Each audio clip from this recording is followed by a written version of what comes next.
Nota al pie, el podcast de difusión histórica de revista Sociedad y Estudios Diferenciados.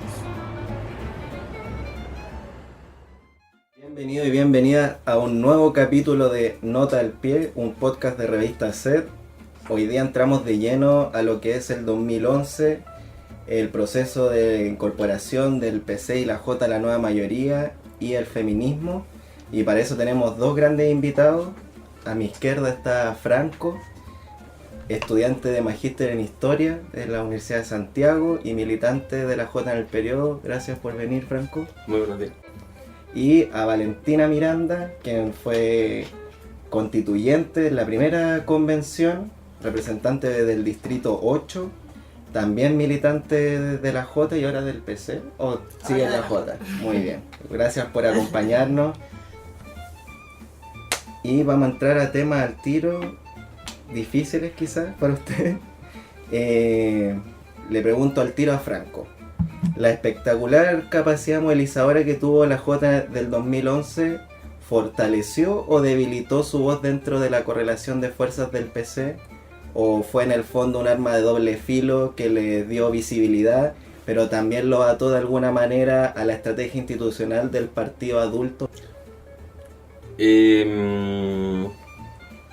Sí, complicada la pregunta de lleno.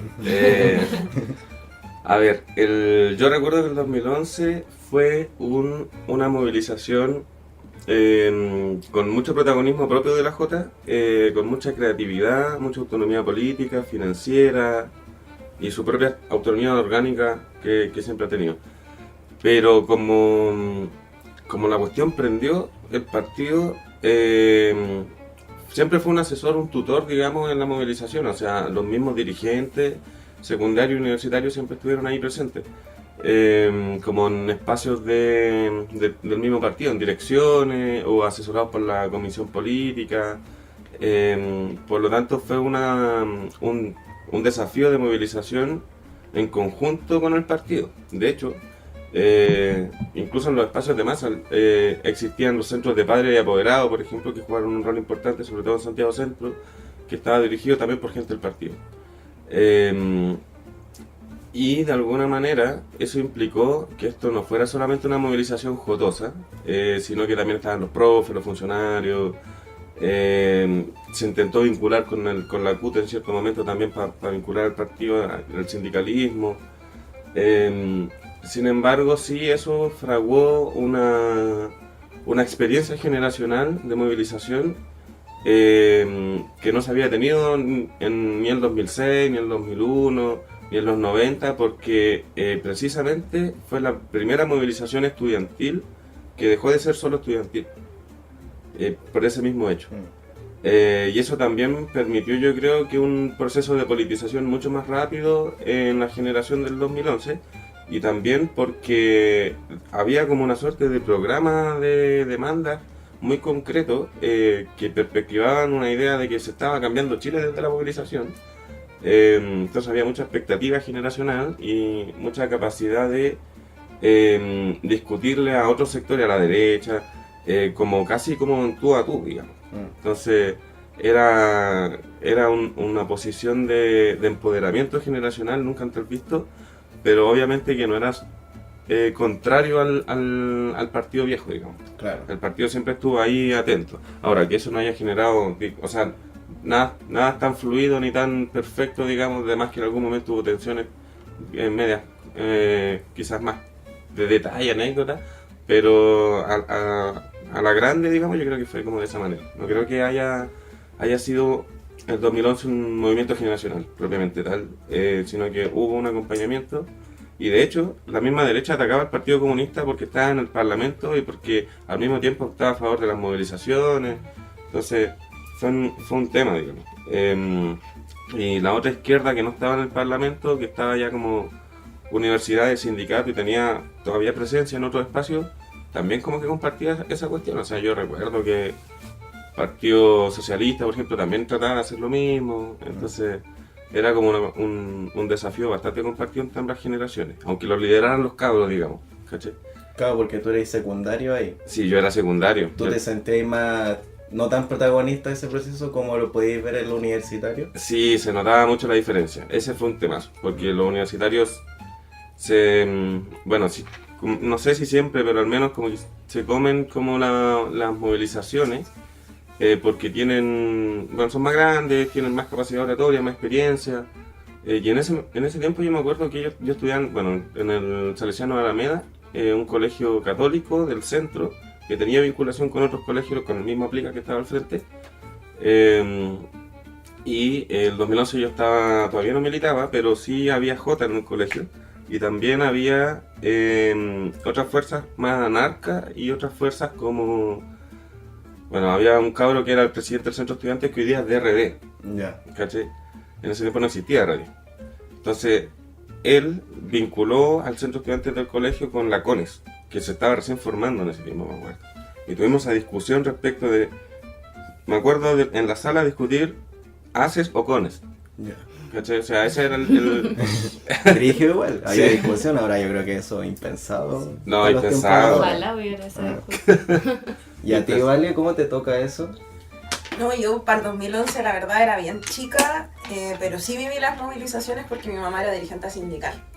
De la CUT. De la CUT, sí. Mi vieja era encargada de la CUT Zonal Oriente. Todo lo que era Providencia hacia arriba, todos los sindicatos que se organizaban, mi mamá ahí dirigía. Mi mamá era dirigente de una empresa que se llamaba Presto, la Gaseco. Ya, un tiempo después se fue a la quiebra, pero era un sindicato grande de casi puras mujeres, entonces siempre que había movilizaciones, cuando ya la CUT se despliega como a las movilizaciones de ese año, que como decía el compañero, yo diría que más que el movimiento estudiantil que marca, yo creo que el proceso de movilización, porque es muy creativo, también se construye un movimiento social que yo creo que también da como esa evolución que termina finalmente en el 2019 con Unidad Social, pero claro, cuando la CUT se repliega a las movilizaciones estudiantiles, yo recuerdo que, bueno, en ese tiempo Arturo Martín era el presidente de la CUT, nunca se me va a olvidar. Mi mamá me sacaba en las noches, yo igual metía como, llévame. Recuerdo que un día en la noche, 3 de la mañana, andábamos ahí en la Plaza de la Aviación, la que está ahí en Providencia, tirándole cal a la pileta, como, y tirando miguelitos, como dejando la escoba. Yo tenía 11 años. Y me tocaba ir a las movilizaciones cuando la federación de mi vieja salía a marchar y bueno, ahí conocí como a todos los viejos que por lo menos me formaron a mí, que eran puros sindicalistas, en su mayoría eran hombres, que hoy día de hecho son parte del consejo de la CUT, en ese momento era solamente la federación, y ellos me decían así como, vale, tenéis que entrar al liceo 1, porque yo estaba en sexto básico, todavía no postulaba al liceo, me decían tenéis que entrar al 1 y tenéis que entrar a la J, y en ese tiempo yo recuerdo que la federación hizo una colecta y fue a dejarle helado a la toma a las chillas en el liceo. Y bueno, ese helado lo recibió la Dani Serrano, que el tiempo después Sí, fue pues. presidenta de la J y que bueno, también me tocó en algún momento militar con ella en el liceo. Entonces, siempre con mi mamá nos reímos, nos acordamos así como cosas de la vida. Terminaste donde te llevamos la primera vez y militando más encima, porque efectivamente los viejos como, vale, entra a la J, esta cabra chica tiene que entrar a la J. ¿Y cómo fue militar en ese espacio? Post 2011 ya. Sí, yo la verdad la pasé bien, no tengo...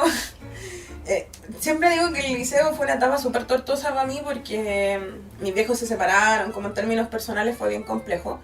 Pero en ese momento la J igual se convirtió en un espacio que me ayudó a mí a canalizar la pena, la rabia, etc. Yo creo que cuando uno se pone a militar en una organización política también es para eso, como para poder ordenar emocionalmente quizás las necesidades que uno tiene de poder entender el mundo. Como yo decía, ¿por qué las cosas funcionan así? La J, independiente como de mi herencia, o sea, de mis antecesores, que todos fueron del partido, en general toda mi familia militó, sí pensaba como en que tenía que organizar mi radio. Siempre fue como mi primera necesidad emocional, a mi parecer, como soy súper intensa, entonces necesitaba como organizarme. Y cuando decidí entrar a la J igual fue complejo porque veníamos efectivamente saliendo de estas grandes movilizaciones del 2011. El 2012 la J seguía siendo grande en el liceo. Y ya el 2014 yo me involucré así como ya a militar y decidí ingresar a militar, pero esto también es la coyuntura de la nueva mayoría. Porque Claro. estábamos en campaña con Michelle Bachelet, y yo creo que ha sido uno de los costos más grandes que ha tenido que pagar la Jota en su historia. Y lo digo como en el sentido más político que en lo ideológico, porque el partido llevaba casi 20 años de exclusión, y cuando se toma la decisión de poder ir a disputar, ya cuando termina el binominal, etcétera, y se generan los acuerdos para que el partido pueda entrar al Parlamento,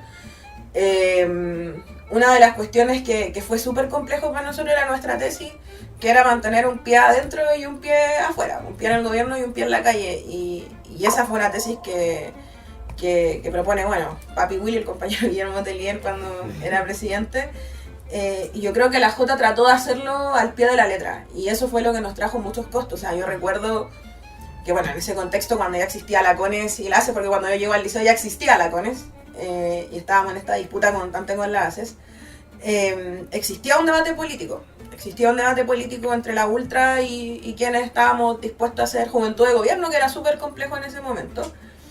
Y bueno, palo, iban, venían, como iban las distintas organizaciones a los liceos. Recuerdo una vez, iba a la tarde todavía en el liceo y estaba con ACE y había otra organización más que no me puedo acordar el nombre, pero eran 3. Y una compañera, no sé qué curso habrá sido, pero se para y le dice a los chiquillos, ¿y qué hacen ustedes aquí si ustedes no saben cuáles son las necesidades de nuestro liceo? Y estaba exponiendo a la misma compañera del liceo, como era una cuestión que yo decía, no me lograba como entrar, no tenía mucho sentido, pero las cabras la aplaudían así como, y yo pensaba, ¿qué onda? Como, pero claro, al final todos remábamos para el mismo lado, y al final lo complejo fue decidir de qué forma. Y ahí era donde muchas veces yo creo que nos perdimos, porque efectivamente se vinieron reformas súper importantes durante el gobierno de Michelle Bachelet, que quizás no es nuestro gobierno favorito ni nada, pero institucionalizar las demandas también fue una salida para buscar soluciones, y yo creo que esas soluciones se pueden ver hoy día, donde tenemos una gratuidad que ha significado que entra a estudiar mucho hijo de obrero y de obrera, y que ha significado que hoy día también el movimiento estudiantil o lo que queda de él se ponga en alerta para poder defenderlo en el contexto en el que estamos. Entonces creo que quizá en ese momento, efectivamente, en este como delirio un poco secundario que tenemos, porque yo siempre digo, éramos cabros chicos jugando a hacer política, pero sirve porque uno empieza a politizarse de muy chiquito. Sirvió precisamente para que hoy tuviésemos la capacidad de también poder tomar postura. Creo que en el contexto en el que estamos hoy día es súper difícil no hacerlo. Y tener todavía jóvenes conscientes que se formaron en ese periodo donde se hizo mucha política con estudiantes secundarios, significó que hoy día tengamos grandes dirigentes que están cumpliendo rol en espacios de poder, y que han significado también personajes que tienen opinión y que pueden instalar en la agenda pública ciertos debates. Y creo que si bien antes lo podíamos hacer a través de la movilización, hoy día tenemos otros espacios para poder hacerlo. Yo la verdad que esa es como mi reflexión a propósito de que ya han pasado casi 10 años de aquello, y que ha significado que, claro, hoy día tengamos una organización quizá un poco más débil en términos secundarios por distintos contextos, pandemia, estallido, etc. Pero fueron años que yo creo que fueron súper valiosos y fructíferos para los secundarios particularmente. Es súper interesante eso que decís tú, Vale. Y aquí te pregunto a ti, Franco, porque ¿a ti dónde te tocó esa discusión sobre la nueva mayoría como secundario y hasta ahí en la universidad? Me tocó como secundario, yo salí en el 2013, a final de año del 2013, y ese año fueron las elecciones, creo. Claro. Sí, 2014 fue el primer año, entonces me tocó, ya llevaba como un año y medio militando, muy poquito, entonces no cachaba mucho como discusiones anteriores de la Jota y del partido.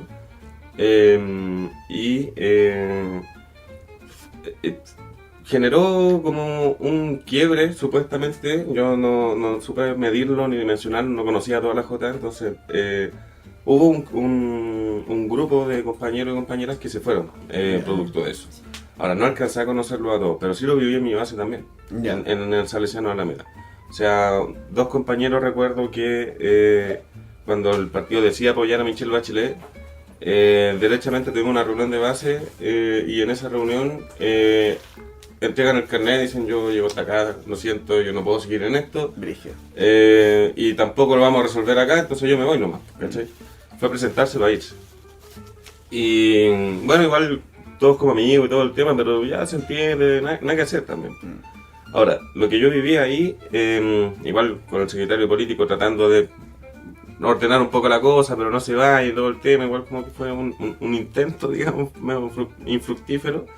Yo me esperaba que eso se replicara más o menos en esa fecha, en casi toda la estructura, digamos, en la mayoría de las estructuras. No tenía idea, no lo dimensionaba, lo entendí mucho después. Y el debate era... Después entendí que, claro, un problema respecto a que estábamos entrando a la concertación de alguna manera, ¿cachai? O sea, la concertación nos está absorbiendo a nosotros para ganar votos, Claro. Y por lo tanto se pierde la fuerza de la calle, y en ese contexto aparece lo que ya decía la Vale de la tesis de un pie en la calle y un pie en el gobierno, y la idea de un gobierno en disputa. Que esa fue una idea bastante seductora para esos grupos, digamos que yo también era como parte de eso, entre comillas, más secundario, que esperábamos como generar un gobierno más de izquierda, digamos, no una concertación. Entonces la idea de un gobierno en disputa implicaba ya, o sea, si el gobierno está en disputa, se puede disputar en el gobierno, pero también desde afuera. Y ese era el dinamismo que se le buscaba dar. Y por lo tanto, como secundario teníamos un rol.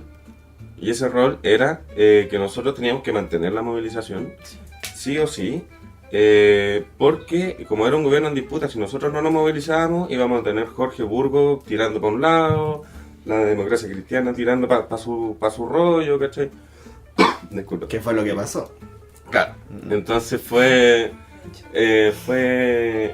recuerdo que esos fueron los términos del debate. Y en la práctica no fue para mí tan traumático el hecho del gobierno de la mayoría, ya muy poco tiempo, pero después lo entendí y después recién dimensioné la importancia de la cuestión.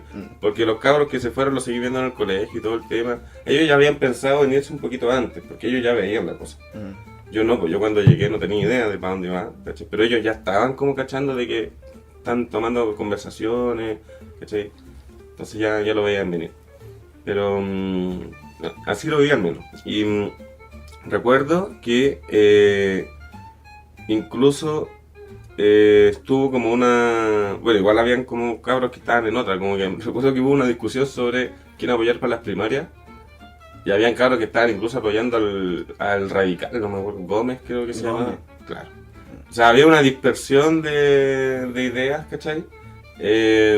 Gigante. También estaba Marcel Clot, creo que Marcel Clot, sí. Claro. Estaba Marcel Clot, entonces habían propuestas de izquierda, o sea, no Gómez, sino que Clot, por ejemplo, había una propuesta de izquierda, entonces era como, oye, ya, igual hay algo más, pues, ¿cachai? Como que, tampoco como que digamos que no hay nada. Entonces eso igual tensionaba mucho más las cosas. Los cabros llegaban con volantes o con información de los candidatos en la reunión de base para discutirlo. Y bueno, al final, empezó la línea, pero después pudo entenderse por qué. ¿Cachai? O sea, si apoyábamos a Marcel Clot, quedábamos fuera de todo, digamos. Era como replicar un Juntos Podemos. Claro, y sí. en condiciones quizás que no eran lo suficiente para poder hacerlo. Claro. Entonces tampoco... Sobre todo en esa necesidad que tú hablas, Vale, de que había que institucionalizar las demandas, Claro. porque ya había un reflujo evidente del movimiento estudiantil. Pues. Sí. Totalmente. ¿Y cómo les tocó a ustedes? Y aquí partimos con la Vale, porque yo me acuerdo que en esa época, nosotros somos más o menos contemporáneos, que la ultra pegaba. O era como lo que estaba de moda. Si alguien se politizaba, y obviamente siendo secundario mucho más atractivo, Sí. ser lo más radical, y que estas discusiones que estamos dando son mega fomes, lateras y como de los viejos. Entonces, ¿cómo te tocó a ti convivir con esa ultra que está pegando? Es propio de la edad, igual yo siempre que uno cuando es más chico busca ahí donde ser revoltoso, más que cualquier otra cosa. Pero sí fue complejo, el otro día hablábamos de esto con la Catalufio, porque tuvimos una escuela el sábado de formación con los cabros de mi regional, que son los de la zona sur de acá de Santiago. Y conversábamos sobre esto porque dimos un panel de experiencia y la Cata empieza a contar cómo fue para ella también como independiente entre comillas, como militar en la izquierda de forma independiente, pero siendo anti-Jota igual.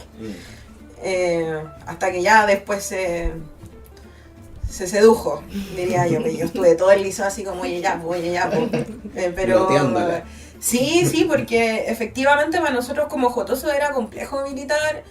Hoy día es mucho más complejo que antes, pero era complejo porque efectivamente no teníamos la capacidad de crecer. Siempre éramos como 3, 4 que nos íbamos rotando las responsabilidades.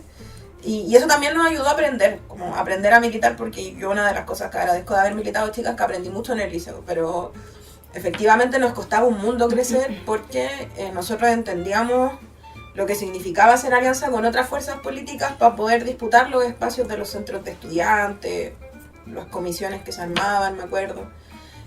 Y por otra parte, yo recuerdo que en primera instancia, claro, teníamos como esta situación CONES-ACES, a propósito de la CONES, tratando de liderar un poco lo que era la movilización durante el gobierno, lo que era la ACES, que era oposición completa al gobierno, que tenía como distintas organizaciones. Me acuerdo que estaba la Juventud Rebelde, estaban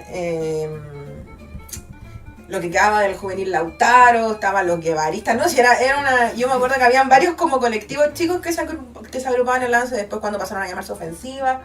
Y por otra parte tenía a los cabros independientes que no estaban ni ahí con la ACE porque se organizaban, como que ese era el rollo, se organizaban y ni ahí con nosotros porque éramos juventud de gobierno. Entonces era complejo militar, pero una de las cosas que yo siempre destaco y que hablábamos ese día con la Cata, que nosotras nos agarrábamos de la mecha en el COPLU, que me acuerdo que era la Comisión Política del Liceo 1, que era una wea completamente inventada, o sea, era como centro de estudiantes, tenía 13 cargos y el vicepresidente del centro de estudiantes estaba a cargo de las comisiones, algo muy semejante a la estructura del partido, como se notaba que ahí el estatuto había sido por alguien de la Jota.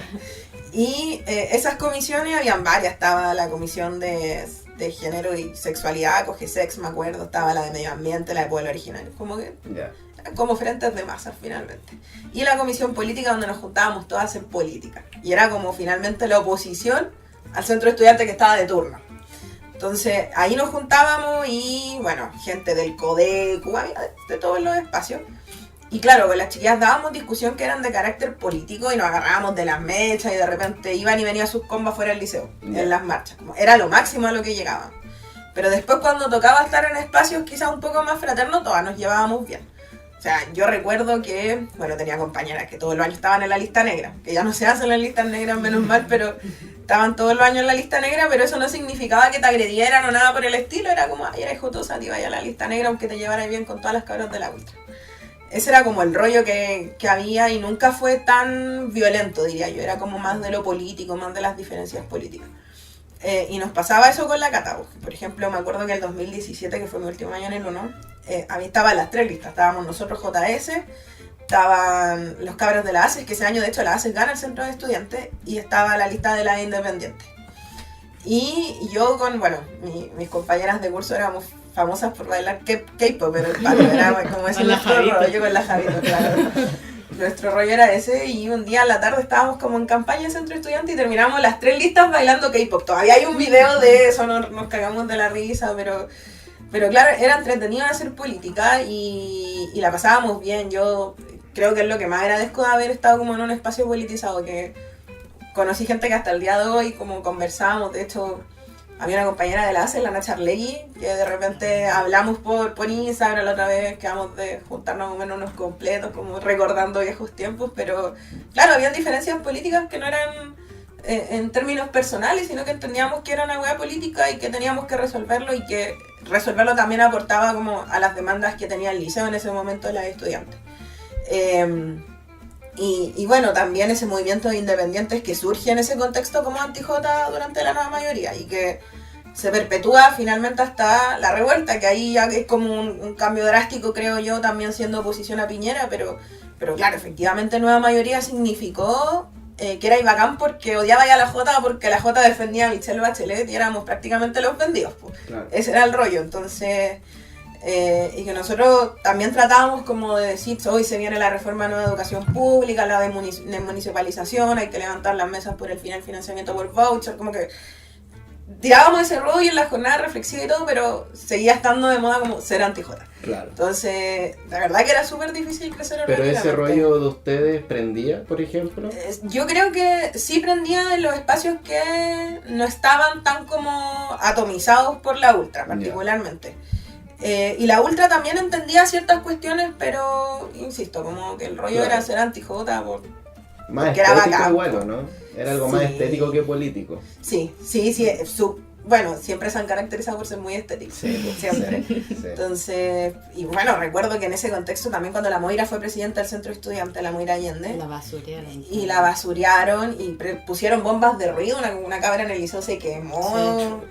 Me acuerdo que en ese tiempo también los cabros del Borgoño habían ganado el centro de estudiantes, entonces fueron a acompañar a las chiquillas como en el cambio de mando del centro y quedó la escoba por el tema de las bombas y fue así como bien complejo, pero que tampoco significaba como la situación que hay hoy día, que, o sea, tú decís que eres jota y te apuñalan. Como... Claro. Ahora es súper distinto a ese entonces. Yo diría que en ese entonces también la ultra era mucho más aportativa que ahora. O sea, era una ultra que daba debate político, que se formaba, que hacía asambleas, que se organizaba, que levantaba actividades.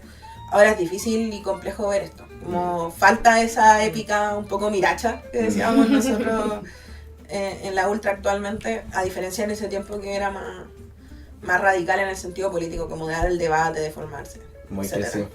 sí. Oye, Franco, y después tú el 2014 entras a la U.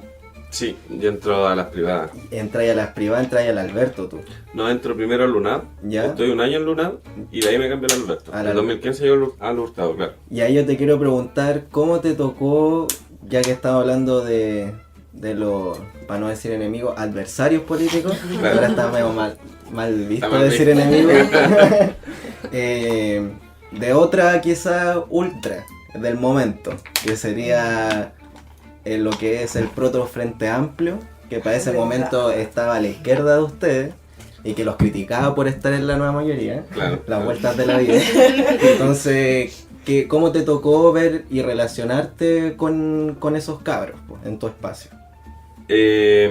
Mira, en LUNAV estuve un año, pero sí alcancé a vivir algo, que fue una movilización de mi carrera, que era psicología en ese momento. Y por primera vez que se movilizaba psicología, que está en el campus allá, como cerca del Mall Sport, en Las Condes. Entonces, no es un espacio para movilizarse, es un campus grande, y no hay otras carreras que sean como muy de ciencia social o que como que metan algo, sino que era como lo que había, pero era grande. Y al alero de esa movilización se fueron desarrollando otras carreras que también fueron prendiendo, no toda la universidad, pero como tiene sede en Viña, en Conce, como que hubo una red. Y en ese contexto aparece, bueno, alcanzamos a formar una base nosotros en Luna. Ya, Alcanzamos a formar ¿La una primera? base. Sí, ya. una base en... era un cabro de Derecho, creo, y 2 de Psico. Ya. Éramos 2 de Psico. Y formamos la base y en eso nos toma contacto un cabro de la Izquierda Autónoma. Y, De la UNAV también. de la UNAV, de Derecho. Ya. Y era un cabro que nos decía que buscaba generar una suerte como de federación, porque no había y todo esto. Y yo, sí, ya, sí, bacán. Estábamos los tres ahí, como ya, sí, puede ser, no sé. Pero es que tampoco cachamos cómo el mote de esto, estamos llegando recién, somos mechones, ¿cachai? Y más encima había persecución política en una. Ya. O sea, tenía ahí una DAE, me acuerdo, que estaba dirigida por gente que tenía vínculos políticos, que eran operadores políticos propiamente tal en la universidad, y que te levantaban centro estudiantes en ciertas carreras o te bajaban centro estudiantes en otras carreras, ¿cachai? Evitaban la conformación de federación, ¿cachai? Entonces tenía ese objetivo. Funamos a la B que hacía clases, por ejemplo, en UNAM también, por ejemplo. Ah, ya hacía clase. Sí, po. Ya. Y fue una movilización al calor de todo eso, se sumó esa convocatoria y ahí conocimos al cabrón que era Hurtado. Y después de eso me fui al UNAM y llegué al Hurtado, y el Hurtado es como en ese tiempo era una universidad pública chica, porque tenía muchas fuerzas políticas y tenía una cultura política de hacer, no sé, ferias de organizaciones y tenéis 30 stands de organizaciones distintos, ¿cachai? Y en eso estaba la J, estaba la JS, estaba el PRO, que era como lo más derecha que había. Y también... Pro, po. El PRO, estaba el PRO. Y estaba, me acuerdo, los clásicos, Juventud Gabarista, estaba la Juventud Rebelde, estaba el MIR, el PTR, y todo lo que después fue el Frente Amplio, la Izquierda Autónoma, lo que era el FEL y lo que era la UNE, me acuerdo. Toda la selva está ahí. Entonces tenéis de todo, de todo. La feria de organización era un variopinto espacio con banderas de multicolores y distintas siglas. Entonces fue entretenido igual porque permitió conocer como unas culturas políticas distintas, digamos, ¿cachai? Igual también habían gente más anarca que no va a poner un stand, pero sí se va a movilizar, ¿cachai? Pero igual la disputa con el Frente Amplio, yo creo que fue lo que a nosotros fue curioso. Siempre habían 3 listas en la federación en Hurtado, al menos en ese ciclo. Estaba nosotros con la JS, el PRO, y la izquierda cristiana, que en un momento se levantó también. Chuta. Estaba muy raro eso, muy raro. Y estaba, bueno, el famoso bloque de conducción que le llamábamos nosotros, Claro. que era el Frente Amplio, o sea, el FEL, UNE y Izquierda Autónoma. Y estaba la ultra orgánica, digamos, que eran los guevaristas con la Juventud Rebelde. Ya. Y con un grupúsculo solo del Hurtado, no sé si tuvo vinculación contra la universidad, que eran nosotros, que se llamaba. Y aparece o sea, esa era la dinámica, y por lo tanto la disputa que teníamos nosotros era contra el Frente Amplio, porque los discursos eran muy similares de repente, ¿cachai? Con quien era más fácil marcar la diferencia era con los otros cabros. Y cuando tú llegaste, la federación era del Frente Amplio. Cuando yo llegué a la federación era 2015, sí, pues, el Iñaki. Y el Iñaki. El Iñaki. De la UNE. De la UNE. Y ese fue la primera federación ese fue el año del bloque de conducción así full. Claro. Full. Porque el Iñaki era secretario general de la UNE. Entonces era un cuadro político que tenían ahí como Y aparte dirigente. era bonito. Claro, entonces lo invitaban para todos lados. Yo lo recuerdo. Yo también lo recuerdo.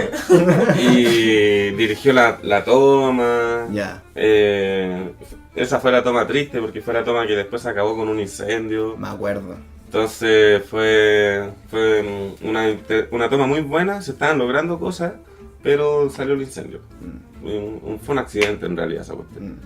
Y en las disputas con el Frente Amplio era como de hermanos la cuestión igual, porque como que ya hay que disputarlo porque tenemos que hacernos nuestro espacio. Siempre disputábamos derechos, que era como la disputa entre ambos, ¿cachai?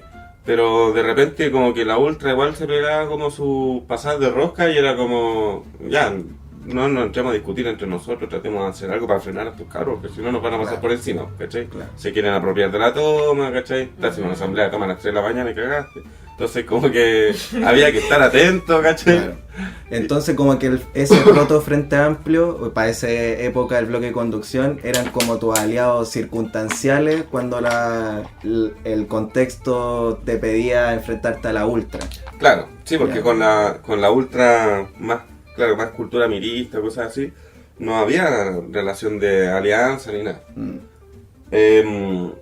Para nada, o sea, no podía entrar a conversar con ellos, mucho menos con ese grupo que eran nosotros, que era ferviente como anti-juventudes de gobierno, digamos, así nos llamaban a nosotros, ¿cachai? Claro. Después fue interesante que en esa pelea con el Frente Amplio del 2015 dejamos de mirar un poquito a la ultra y nos observamos cómo ellos iban creciendo y cómo tejieron todo para después ganar, ¿cachai? Y eso lo tejieron en la toma, Claro. ¿cachai? Entonces nos seguimos en disputarle al Frente Amplio de que no, juventud de gobierno, no, porque ustedes se las dan más de izquierda, pero en realidad no lo son, ¿cachai? Como que esa era la cuestión. Como que se quedaron en la pelea chica, mientras estos grupos estaban ya construyendo más poder, más posicionamiento al final. Sí, pues estaban tejiendo con carreras que no tenían presencia, que no sé, derecho, ingenuo, que nunca habían votado por la ultra y de repente empezaron a llegar. Entonces, ¿qué pasó acá? ¿Cachai? Claro. Y esa era como la disputa. Igual había buena onda con el Frente Amplio en ese tiempo. Con algunos sectores, al menos con esos 3 famosos bloques de conducción. Con quien no había muy buena onda era con ese partido más aparte que era RD, que estaba en el ministerio. Entonces como que esa era la carta trampa. Juventud de gobierno yo, pero oye, sería aliado de Revolución Democrática que está en el Ministerio de Educación, ¿cachai? Entonces como era la forma de bajarle un poco, ¿cachai? Y la política era muy de disputa en el teatro. Ya. Ahí teníamos un espacio y se llenaba esa cuestión para ver los debates federativos y cómo te peleabas con el otro nomás y te tirabas las pelas, pues, ¿cachai? Como que el debate no era mucho de aportar cosas, ¿cachai? Entonces había una cultura de de como teatro griego, como de el ver a agua. sí, había en el Hurtado al menos pasaba eso, ¿cachai? Esa fue mi experiencia ahí como, igual era entretenido. Igual, no, si lo pasamos bien, Hubo sus peleas y todo, pero como quedaron como anécdotas. Me imagino. Oye, vale, y entre todo eso que relata el Franco, empieza, bueno, ya está emergiendo, pero ya tomando más fuerza el tema del feminismo. ¿Tú recordáis esas discusiones? Y te pregunto, ¿cuándo tú te asumes como feminista? Fue terrible, no Me voy a decir imagino. que fue fácil porque sí fue terrible a nivel de estructura, más que como para afuera, a la interna de la Jota fue bien complejo porque yo recuerdo claramente que uno de los grandes situaciones que se dan fueron antes del 2018, particularmente dentro de la Jota, que es cuando el Camilo asume como presidente de la Jota, Camilo Sánchez, y queda todo este grupo que era muy cercano a la compañera Carol cuando era secretaria general, que estaban prácticamente todos funados. Ya. Y era súper complejo porque, claro, las compañeras comienzan a denunciar inconscientemente. Yo diría que fue una cuestión más como de sobrevivir en un espacio inseguro más que de asumirnos como mujeres feministas. Y en ese contexto también surgen compañeras del partido que comienzan o toman las riendas del tema precisamente porque ya venían hace mucho rato instruyéndose o tratando de instruir al partido en feminismo de clase, particularmente la compañera Claudia Pascual, que en ese momento se convierte en una mujer súper estratégica para el partido en términos de poder comenzar a hacer escuelas de formación, de nueva masculinidad, etcétera, pero que tampoco eran bien vistas, como que hoy la compañera está loca. Ya. Y a nivel de Jota, claro, como te digo, fue más bien como la intuición o la capacidad como propia que teníamos de sobrevivir en espacios donde convivíamos con compañeros que eran súper violentos. Y yo recuerdo particularmente, no me acuerdo quién era el secretario político de la dirección secundaria en ese momento, pero una de las cuestiones que siempre nos decían era, ¿no? Como las cabras tienen que ir a pararse afuera de los liceos de hombres para conseguir militantes. Ya. Y comerse a los cabros y meterlo a la Jota. Histórica práctica. Histórica de práctica. toda la izquierda. Efectivamente, y que nosotros empezamos a cuestionarnos, como, ¿por qué tenemos que ir al Nacional y pararnos afuera? Claro. No somos prostitutas tampoco, pues, Claro. ¿cachai? Como empezamos a cuestionar ese tipo de cuestiones. Y recuerdo que en algún momento como que todo se chacrió. Recuerdo particularmente el 2015, me acuerdo que me tocó disputar, la primera vez que me tocaba disputar centro de estudiantes, y en paralelo a eso vienen dos compañeras de la base que se juntaban con compas de la Plica. Había un compañero de la Plica que vivía justo en la Plaza Santa Ana, en Ya. uno de los departamentos, porque él venía del sur y arrendaba ahí. Y me contaron una serie de cuestiones que yo dije, no, esta wea no, esto no es normal, como chiquillas, esto no es normal. Bueno, no es normal que no se acuerden, no es normal que haya consumo problemático, no es normal. Y una de esas compañeras se fue del liceo y yo en ese momento tomé la decisión de irme a militar a territorio. Ya. Porque veía que estaba todo tan... Te pateó la situación. Sí, para mí fue muy complejo como decir me quedo acá, levantar espacio cuando no era un espacio seguro. Y yo, insisto, lo asumí de forma automática, pero sin hacerme como... No sé cómo explicarlo, como que en ese momento no pensé esto está mal, sino que pensé esto está mal porque está mal, como no va con mis valores. Por lo tanto yo no voy a militar en un espacio que para mí no, como yo vine aquí a hacer política, no a nada más. Y en ese momento la base quedó tirapo, yo era la última, me fui del liceo. Bueno, me fui al territorio y después me fui del liceo.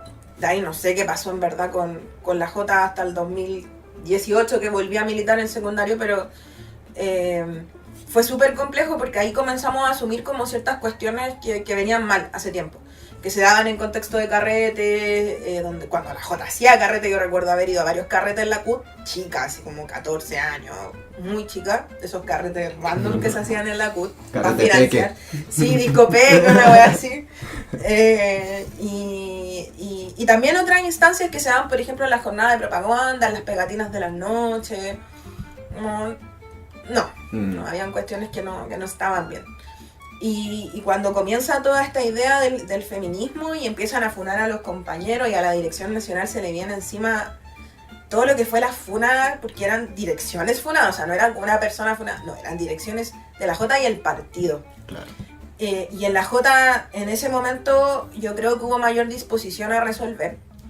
En paralelo, obviamente, con todas las organizaciones de izquierda que estaban viviendo lo mismo. O sea, yo recuerdo que ese año que gana la ACES, que fue el 2016, 17, ya no me acuerdo, pero fue como en esa fecha, cuando gana la ACES Centro de Estudiantes, la chiquilla, su centro de estudiantes se rompe precisamente porque se funaron entre ellas por precisamente situaciones de género en la ultra. Chuta.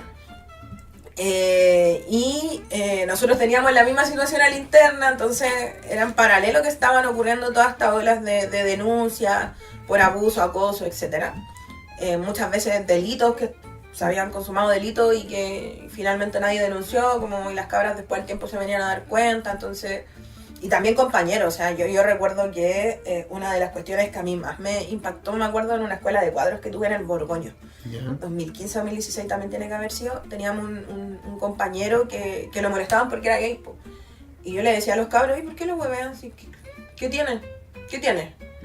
Y no, es que a mí qué chucha, como, ¿por qué lo molestan? ¿Cuál es el problema? Y siempre nosotras mujeres poniéndole como orden a la cosa en ese sentido. Pero sí fue súper complejo, sobre todo que los compañeros atendieran que habían cosas que estaban mal. Y la J, claro, tuvo disposición a poder solucionar, a iniciar los procesos de cuadro en ese momento, a poder iniciar como este tipo de investigaciones, que era la primera vez que nos enfrentábamos a este tipo de situaciones, que no fuesen situaciones de formación política de cuadro. Y por otra parte la resistencia que tuvo el partido, que por muchos años se negó como a hacer procesos de cuadro en temática de género.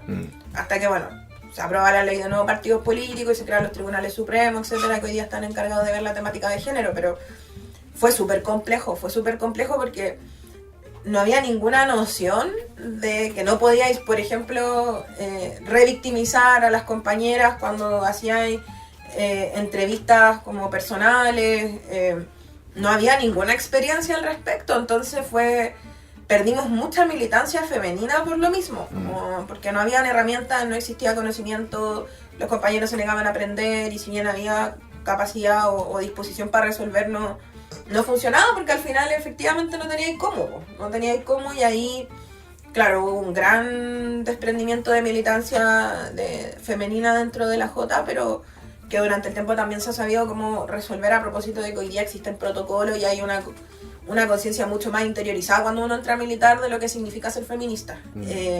Y bueno, y hay otra disputa que tiene que ver con el feminismo de clase y el feminismo liberal al interior de la militancia, pero yo agradezco que esa sea la disputa y que la disputa no sea somos feministas o no somos feministas. ¿Verdad? Yo agradezco que eso haya madurado con tanta rapidez porque efectivamente era necesario para poder mantener estructuras saludables y también poder disputar espacios. O sea, si no tenía una estructura que acoge y que es segura para las mujeres y para las disidencias sexogenéricas, difícil que tengáis capacidad de disputar, sobre todo en el contexto donde ya hay cosas que están más que asumidas, creo yo. Oye, Vali, cuando tú nombráis, por ejemplo, a Claudia Pascual como una de las figuras más de otra generación que tenía un bagaje feminista, ¿tú notabas que había diferencia entre el feminismo de ella y el feminismo de ustedes? En términos estéticos o incluso programáticos, como que costaba un poco como ponerse en coherencia con esa distancia generacional. Sí, no, porque si a nosotros cuando nos comienzan a hacer escuelas de género comenzamos a entender un montón de cuestiones que hablaba la compañera Claudia que quizá al principio no nos hacía tanto sentido.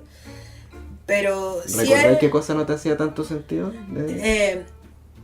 Me acuerdo cuando empezamos a hablar de aborto, por ejemplo. Ya. Que justo se dio en ese mismo proceso, cuando empezamos a hablar de aborto y la compañera decía, no, hay que aprobar el aborto en 3 causales y avanzar al aborto, y ahí estábamos todas de acuerdo. Yeah. Pero cuando se empezaba a hablar como de los espacios separatistas al interior del partido, nosotras decíamos como, a ver, y ahí nos cuestionábamos ciertas cuestiones que ya entendemos como... Ha pasado el tiempo, claro, se entiende que...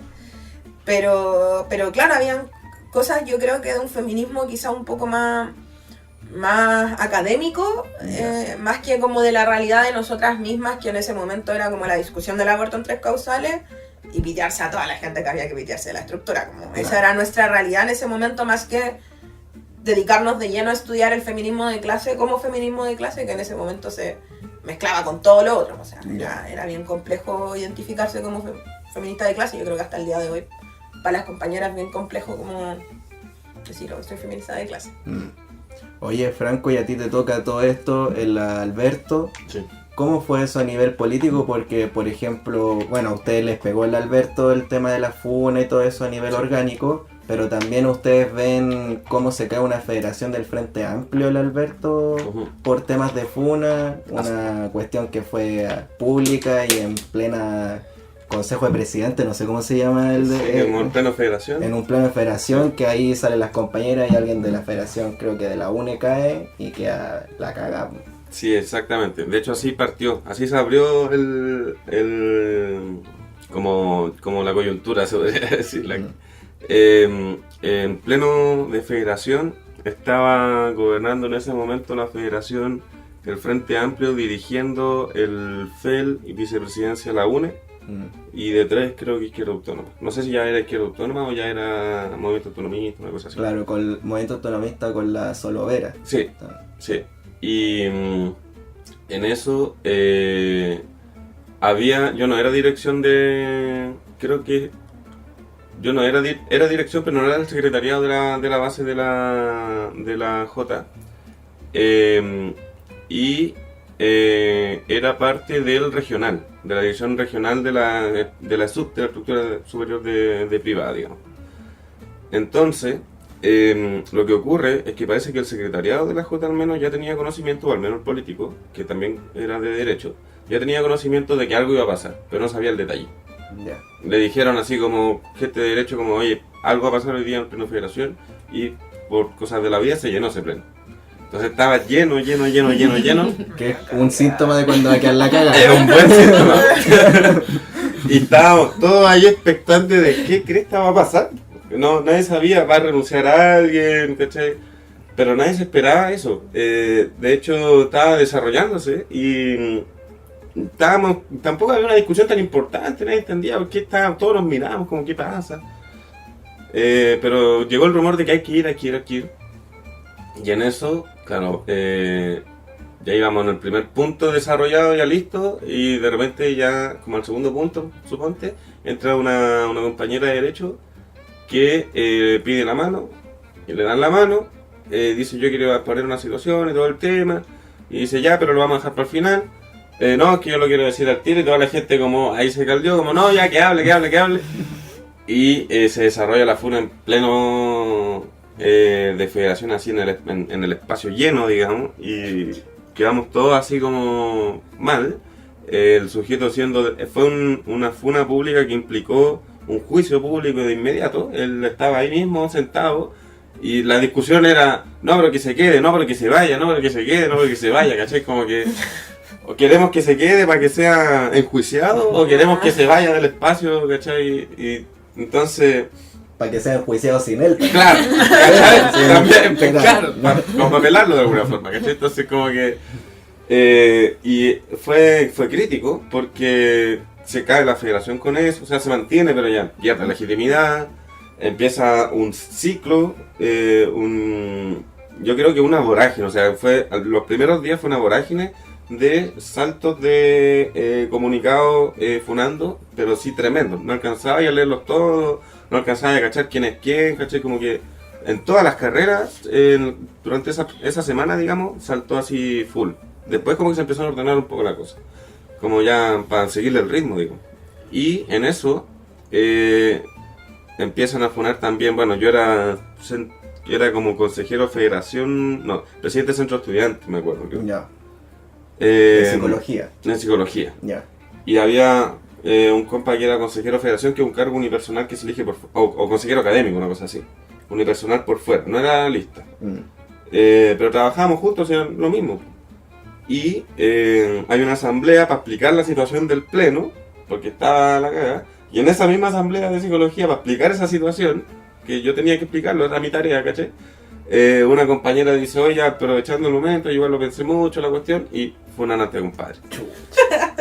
Y así era, pues, ¿cachai? Como que una asamblea tras asamblea, comunicado tras comunicado, entonces fue complicado. Porque no sabíamos, igual de repente como que también uno podía entrar a dudar porque la carrera tanto dijo tal cosa, También había otro tema de que de repente, ¿cómo se llama?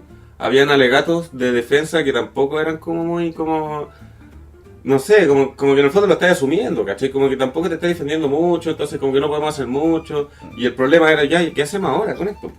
O sea, podemos tener full conocimiento de que este loco no se está defendiendo bien, o lo está asumiendo de lleno. Como fue el loco de la federación. Claro, este otro compadre también lo asumió de lleno, pero ¿y qué hacemos con esto? ¿Y ahora qué? Sí, po, ¿cachai?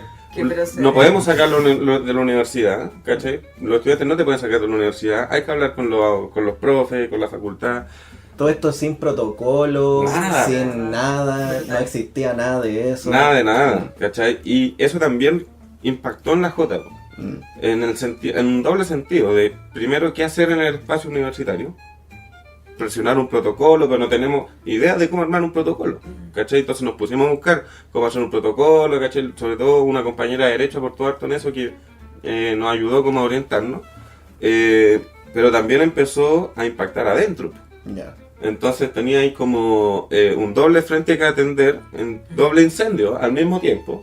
El problema de la dirección, al menos, que yo lo sentí así, que se tensionaba, digamos, la dirección de base con la dirección regional, con la dirección nacional. Ya. De quién se quiere hacer cargo de este caso. Sí. Ya. Porque lo queréis salvar, o porque lo queréis pitear, o porque no quería hacerte cargo nomás, ¿cachai? Cualquiera fuera. Porque había si que yo me decir- hago cargo, quizás muero yo, po. Claro. Porque quizás es un caso complejo, entonces lo trato mal, cagué. Puedo dejar la cagada y. Entonces se pasaban la bolita uno a otro, otros que no querían soltar los casos, ¿cachai? Y eso generó que la cuestión no avanzara para nada, ¿cachai? Como que... y hubo renuncias, en la base también hubo renuncias también por la situación. Y tuvimos harto tiempo así, o sea, fue como un año completo. Oye, Franco, ¿y había diferencia en esto que tú relatáis entre las universidades privadas y las públicas? Y te sumo otro ítem más. Si sacando esa diferencia de pública y privada, si habían espacios donde ustedes conversaban que había más cagá que en otros espacios universitarios. Ya, como en más universidades que en otras. Claro. A ver, Si hubo que ponerle más tareas a una porque aquí está la cagada Sí. y soltamos un poco esta que están más tranquilitos. siempre va a pasar eso. Ya. Siempre va a pasar eso, sobre todo, por ejemplo, las bases chicas nunca van a tener grandes problemas porque son chicas, ¿cachai? Por lo tanto, en ese contexto no hay mucha gente que se relacione, son 3-4 personas, ¿cachai? Puede que haya un caso, ¿cachai? Las bases más grandes tuvieron más problemas, porque en ese caso fueron la Hurtado, fue la UDP, por ejemplo, la Central, yo creo que fueron las bases más complicadas. La Santo Tomás, las otras universidades, como que en realidad no hubo mucho desarrollo como de esos temas. Pero igual hubo, pero no la misma cantidad. Yo creo por la cantidad de gente. Pero comparado con las públicas, recuerdo que en la Chile como que igual fue un temazo. O sea, como que creo que en Derecho en la Chile parece que la cuestión fue una bomba. Caos. Claro, y eso era como lo que vivimos nosotros, pero como por 1000. ¿Cachai? O sea, porque el Derecho en la Chile de harta gente, escaleta. No sé cómo, no cacho cómo se organizan ahí con tanta gente que tienen asambleas por ramo, no sé cómo lo verán. Pero quedó la cagada, además con profe. Entonces, eso fue una gran diferencia. Para nosotros igual hubo profes, pero hubo como 2 casos que no eran en psicología. A nosotros no nos pasó eso, no tuvimos que resolverlo. Pero hubo casos de profes de otras facultades, ¿cachai? Que los movieron de facultad para salvarlo, lo sacaron, dejó de hacer clases en eso, lo mandaron a hacer la otra, ¿cachai?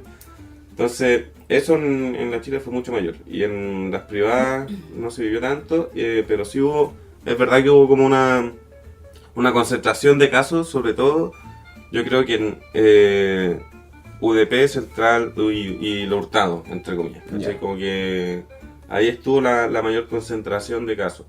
Y eso implicó que no supiéramos cómo resolverlo y que las otras bases también te pelearan como, oye, tenemos este caso y otro caso. Ya en un momento de verdad teníamos todas las universidades con algo, ¿cachai? Tanto por movilizaciones, cosas externas, o por cosas internas, ¿cachai? Se empieza a cuestionar la dirección regional. Oye, pero no están avanzando los casos. ¿Qué está pasando? Hace un mes que llegó esto.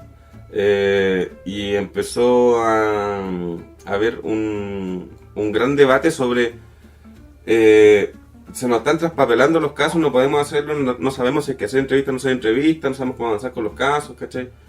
Y fue un problema colectivo, ¿cachai? Porque se socializó en la dirección regional, el encargado cuadro, así, este delatado, no puedo resolverlo, solo ayuda, y la verdad es que quedó enchampado entre la misma dirección, ¿cachai? Así lo recuerdo. Todo esto que hemos conversado es la antesala de la revuelta. Es verdad. Y a ti, Todavía no llegó. y a ti te pilla la revuelta, ¿vale? Sí. Siendo dirigente. Sí, inesperado. ¿Cómo fue A eso todos para nos pasó por el ti lado. ser dirigente de la Jota con todo esto que hemos conversado? Que no paraba, parece la... Sí, no, fue complejo porque igual fue en un momento inorgánico. O sea, existían la ACE y la CONE en lo que quedaba. Como me acuerdo que 2017, 2018 todavía existía la FEMES, que era la Federación Metropolitana, que recuerdo haber participado cuando todavía estaba en el Liceo 1. Ya después de eso me voy al 7 de Santiago, militaba en el territorio y en febrero del 2019 me llama el encargado secundario para decirme, vale, necesitamos que te devuelvas a militar a la DSEC porque vaya a ser vocera. Y yo, ¿qué?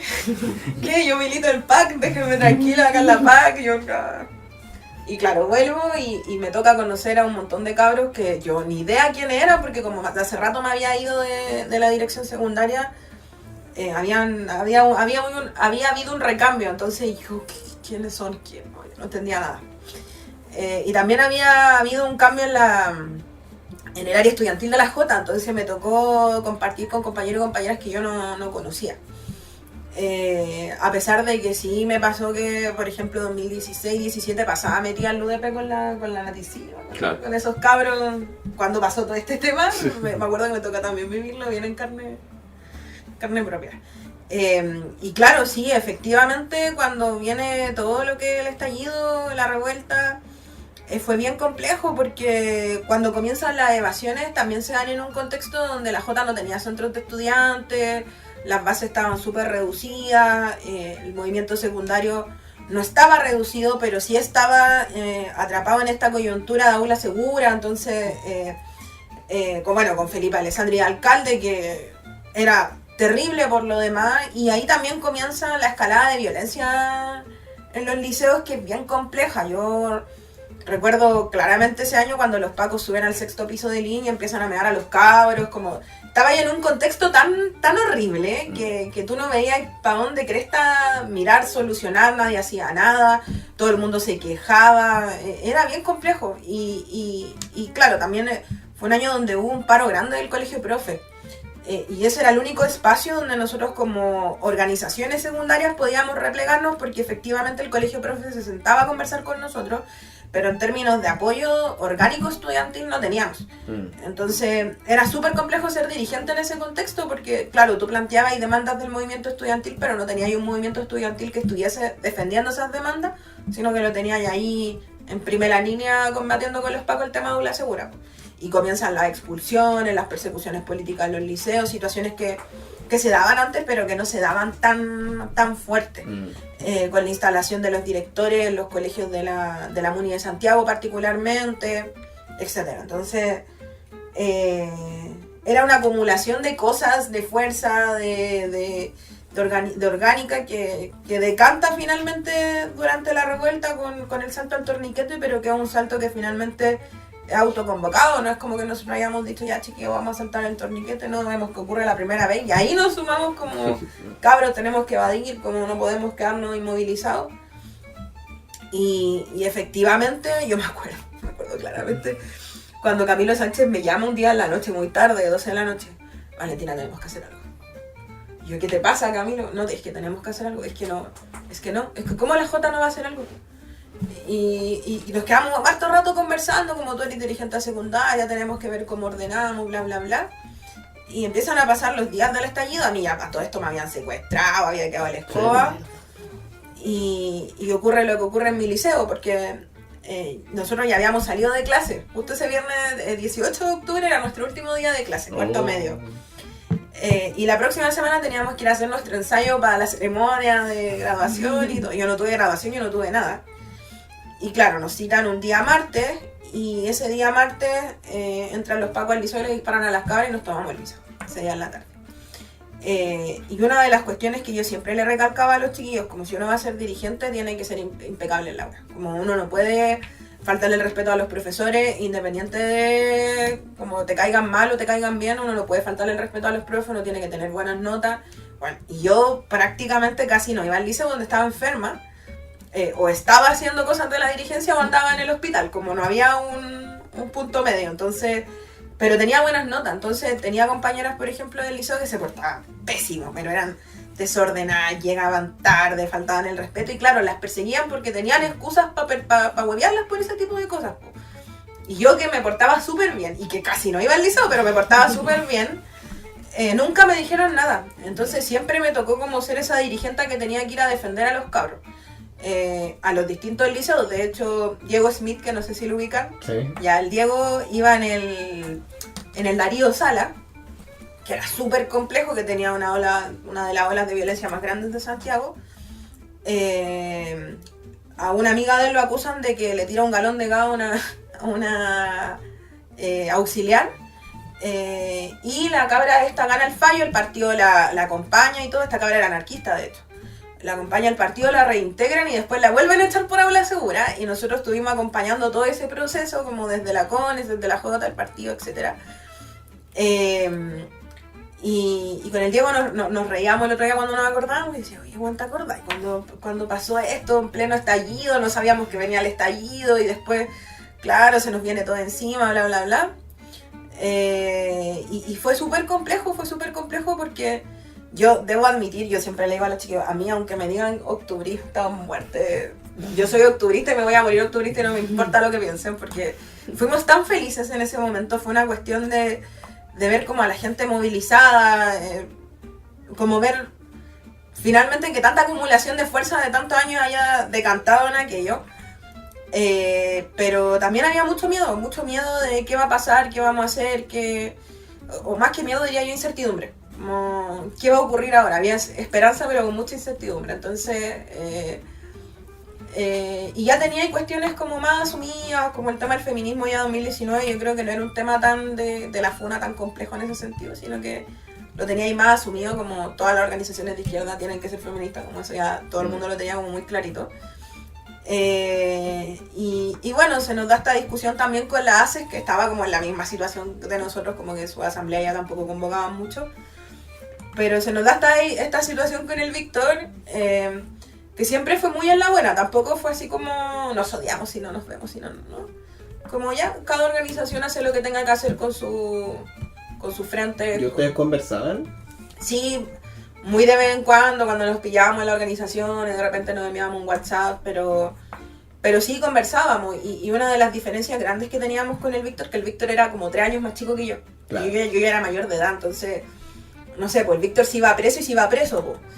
Pero yo no me podía ir presa porque yo iba a sacar a los cabros de la comisaría, como esa era mi labor en ese momento. Entonces, y también hubieron muchas manifestaciones de apoyo como de una organización a otra. Por ejemplo, cuando los chiquillos pasa todo este tema del boicot a la PSU, que se dan un tiempo después, y le ponen ley de seguridad interior del Estado a los chiquillos por el boicot, nosotros vamos y nos tomamos el DEMRA y nos pasa lo mismo. Pero los chiquillos nos llaman y nos agradecen y nos dicen, cabro, gracias por presentarlo, porque en momentos donde es súper compleja la represión hay que mostrar unidad, y yo creo que en ese sentido el movimiento social, particularmente en esa circunstancia, fue bastante maduro en decir cómo estamos unidos en esto. Y el movimiento secundario también se caracterizó por lo mismo, o sea, tenía ya todos los cabros movilizados, y eso yo creo que fue o sea, ya haber sido como el detonante te valida finalmente como un actor político relevante para el movimiento social y para la ciudadanía en ese momento. Y que bueno, yo creo que se fue perdiendo ya con la pandemia, a propósito de que tenéis puros cabros pandémicos, ahora es súper complejo comunicarse, pero también con la criminalización que le hace los medios de comunicación al movimiento secundario, que yo creo que hoy día ha calado, pero profundamente. Ya no existe esa validación que había antes, y tampoco existe movimiento como había antes. Yo creo que nosotros fuimos como la última, el conchito que le quedaba, Sí, sí, como a esa generación que venía del 2006, ¿no? Sí. Como el último conchito que le quedaba a las organizaciones secundarias. Y lo viví, pero la pasé muy bien. Pero una lástima igual porque uno esperaría que esa herencia pudiese haberse traspasado, pero bueno, la historia es así. ¿Y tú, Franco, cómo viviste el tema del 2019? El 2019 yo estaba estudiando historia, estaba en segundo de historia, Ya. estaba en pregrado, entonces estaba... Qué bueno que te viniste a la historia. Sí, Y dejaste esa pseudociencia. Sí, no, Freud me tenía loco. Y me acuerdo que, de hecho me acuerdo esa semana, ese día, no sé, pero esa semana me acuerdo que habían evasiones constantes y como que todos los días, fue una semana completa, me acuerdo. Y hablaba con un amigo que era trotskista del MIT, del Hurtado, un compañero de historia igual. Y me decía, pero compañero, ¿cómo ustedes no hacen nada? Y yo decía, pero hagan ustedes algo también. Pero me decía, mira, y la cuestión. Y yo le decía, pero es que bueno, no va a aprender nada. Si llevan una semana haciendo evasiones. No sé. Y me decía, no sé. Mira, si hubiera apoyo, yo creo que sí aprendería algo. Y estábamos como en la desazón de que quizás no pase nada, ¿cachai? Como que bueno que estén haciendo esto, pero en realidad les van a pegar a los cabros nomás, pues no queda otra. Entonces igual intentaba apoyar en una evasión en los héroes, por ejemplo, y distintas cosas, pero veíamos que no explotaba nada, ¿cachai? Ni una marcha, o no se politizaba y cosas así. Y de repente un día, me acuerdo que fue el 18 de octubre, partió porque los mismos trabajadores se empezaron a sumar al reclamo. Ya no eran solamente cabros secundarios y cabros universitarios que estaban saltando, evadiendo, tomándose la estación, sino que eso implicó una represión al interior de las estaciones y que eso implicó que los mismos trabajadores después, ofuscados, ya botaran las rejas. Me acuerdo haber visto un video de Plaza de Armas de trabajadores queriendo irse para su casa y no pudiendo porque los pacos lo están echando del metro, ¿cachai? Y era porque la gente no estaba pagando nomás. Entonces como que eso permitió que una rabia, yo lo leo como una rabia de clase de alguna manera, un día viernes más encima, cansado, queriendo irte para la casa, y un paco que no te deja irte para la casa y llega y te moja. Yo caminé desde el Hurtado hasta Plaza Italia, porque no había metro, tenía que llegar al Parque Bustamante en ese momento, y me fui caminando por toda la Alameda, y fui viendo cómo la gente iba caminando, no había micro, no había metro, y más encima pasaba el guanaco, y los pacos diciéndote para allá, para acá, y no te podías ir, pues, ¿cachai?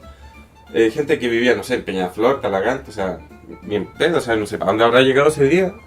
Y yo notaba esa rabia de clase, ¿cachai? Como una acumulación de rabia de clase que explotó en ese momento. No sé por qué, hubo una junta en Plaza Italia. Yo creo que fue también porque también para arriba estaba cerrado el metro, sí, y la gente venía bajando. Y se juntó como la clase movilizándose de distintas partes, y los cabros que venían ya haciendo evasiones, que ya no podían movilizarse en las estaciones, parece que llegaron directo a Plaza Italia a hacer como barricadas o cosas así. Y ahí como que partió la cuestión. Y, o sea, yo lo vi así, desde esa calle misma, ¿cachai? Ahora, yo lo viví como